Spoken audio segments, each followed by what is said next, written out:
welcome back to Voyage of a Time Wonder. Today I am here to do my mid-year reading goals check-in.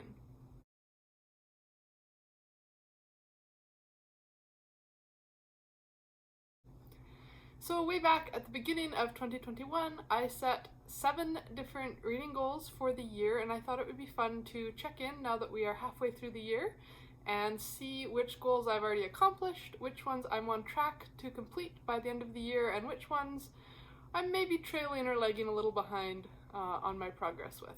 So without further ado, goal number 1 was to read 50 books in 2021, and I've already accomplished this goal. I have read 56 books already this year. Last year I ended up reading just over 100 books, so based on my current pace it looks like I'll end up around there again this year. I always keep my benchmark goal at 50 books in a year, even if I read above that, because to me 50 books is what makes me feel like I've had a good reading year, so anything above that is of course just extra reading fun that I've had in the year. Goal number 2 is to read at least 1 nonfiction book per month, and I am on track with this goal. I've actually already accomplished the goal in that I have read 12 nonfiction books so far, so that averages out to 1 a month, but I've also read at least 1 nonfiction book every month so far this year. I typically end up reading like 1 theological nonfiction and 1 that's more historical or other nonfiction in the month, so I usually end up reading about 2 nonfiction a month, which is how I've ended up with 12 being read so far this year. And I'm really happy with my progress with nonfiction reading so far this year. I've found some new authors that I really love that I'm going to be continuing to read from, and I've read some really interesting nonfiction books and learned some new things, which is always my favorite part about reading nonfiction. Goal number 3 was to participate in the hashtag A Year In Mitford read-along, and I am also on track with this goal. I've been having so much fun co-hosting this read-along with Kate Howe, Rainey from Rainy Day Reads, and Angie from Literary Labours. So far I've really enjoyed the 6 books that we've read from the series, as well as the Southern cooking recipe that I've tried each month. And it's definitely been a highlight of my reading year so far, listening to these books on audiobook and then having our monthly discussion live shows over on Kate's channel. So I'm really looking forward to continuing on with the second half of this series now from July to December. Goal number 4 is to read a book from 5 new African countries. So one of my long-term multi-year reading goals is to read at least 1 book from each country in Africa. So as of today, I am now at 21 out of 54 countries, so I'm almost halfway there. I've been working on this project probably for 5 or 6 years now. And I try to read from at least 5 new countries a year so that I don't just end up reading like Ghanaian and Nigerian literature, but I end up sampling books from all over the continent. So far this year, I've read 2.5 new countries. I have 1 book in progress, that is The Death of Comrade President. This is from Congo-Brazzaville. I'm about halfway through this, so I'm hoping to finish it up tonight actually once I finish editing this. So that's my half new country. Then I've also read books that I'm counting towards Somalia and Kenya this year for my 2 new countries that I've already completed. The 2 books actually both kind of count as both Somalia and Kenya because they're both written by people of Somali descent whose families ended up in Kenya as refugees. So the first book that I read was a poetry collection called Teaching My Mother How to Give Birth by Warsan, Shire. This is a hauntingly beautiful collection of poems that deal with identity, immigration, conflict, the role of women in society, and religion. Warsan Shire was born in Kenya, but her family was refugees from Somalia. So I'm counting this one as my book from Kenya, but it definitely does also deal with themes about her family's life in Somalia. Then the other book that I've read is When Stars Are Scattered. This is a collaboration between Omar Mohamed and Victoria Jamieson. It's a young adult graphic memoir that deals with Omar's childhood in Somalia and then in a refugee camp in Kenya where he was responsible for raising his little brother. And it deals a lot with life among the Somali refugees in Kenya's largest refugee camp.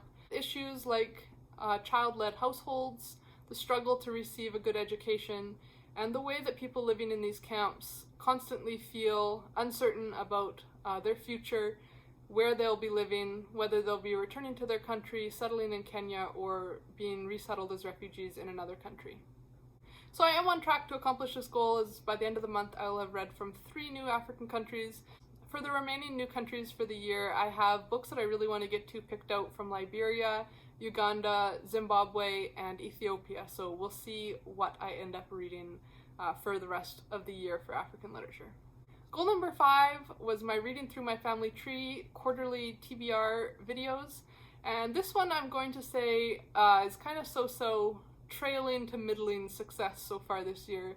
I've made 2 videos so far, which is on track as far as producing the videos and the TBR content.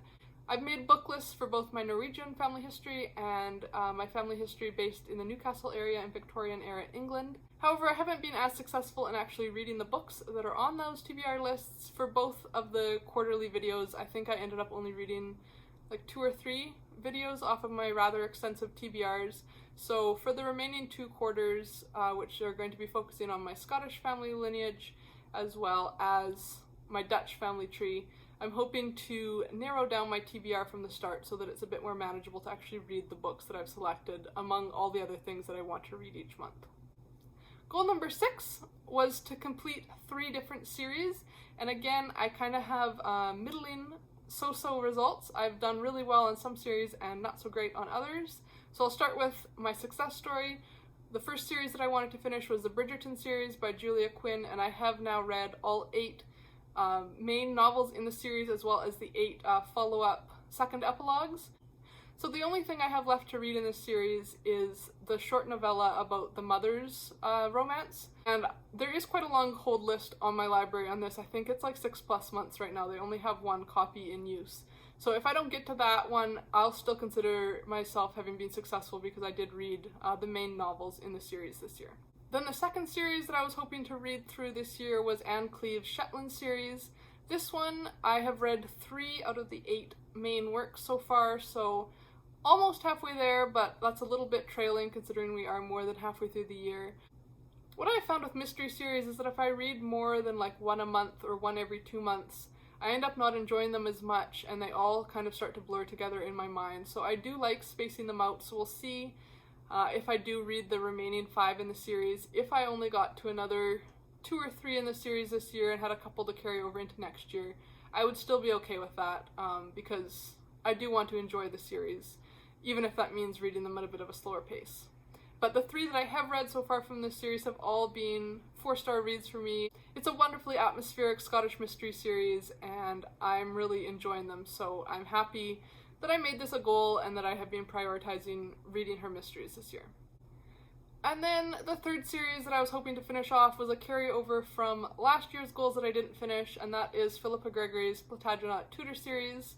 I only have 3 books left out of this 15-book series, so I'm definitely almost there, but I have not yet read a single book in this series yet this year, so that is definitely a failed goal so far.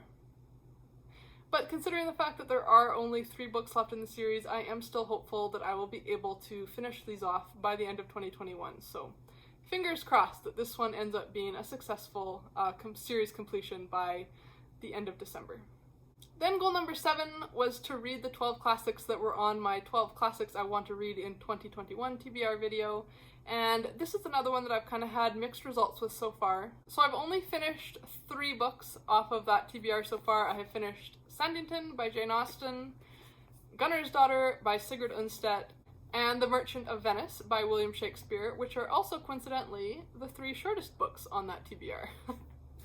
I also have 3 that I'm currently reading. Pat of Silverbush by Lucy Maud Montgomery. I'm about 40% of the way through and I am hoping to finish that one in the next week or so. Little Dorrit by Charles Dickens. I am more than halfway through. I think I'm about 65 or 70% of the way through, and I am enjoying that one, so I definitely will be finishing that. But I kind of put it aside for Jane Austen July, so maybe I'll finish that one up in August. And then we have I Capture the Castle, which I started in April, and to be honest, I'm not really enjoying it at all. I might DNF it, or I might try coming back to it in a couple months and seeing if maybe I just wasn't in the right mood for it. But right now, it is definitely my least favorite off of that classics list for the year. And then Les Miserables, as I've mentioned a couple times in previous videos, I'm going to be starting this month as part of the Les Mis Along 2021 read-along that's been hosted by a number of booktubers, so that one I will also have in progress very soon. And that still leaves me with 5 other classics that I was hoping to get to this year that I haven't yet started, so we'll see if I end up getting to them all. I have been reading other classics and have been really enjoying the classics that I've been reading. I just haven't got too many off of my actual classics TBR yet. So we'll see if I manage to cross all of them off the list. I'm a little apprehensive because a number of them are quite long, so we'll see where I end up by the end of the year. I'll definitely be doing an end of year check-in with my progress on my 2021 Classics TBR and updating you on which books I ended up finishing, if I ended up DNFing any of them, including I Capture the Castle, and which ones have ended up being new favorites. So that is my progress towards my main 7 reading goals that I made for myself at the beginning of 2021. I feel like I have had a pretty good reading year so far, but when I'm comparing myself against the goals that I set, I see that there are a few areas that I still have progress to make, particularly with my series completion goal and my Classics TBR.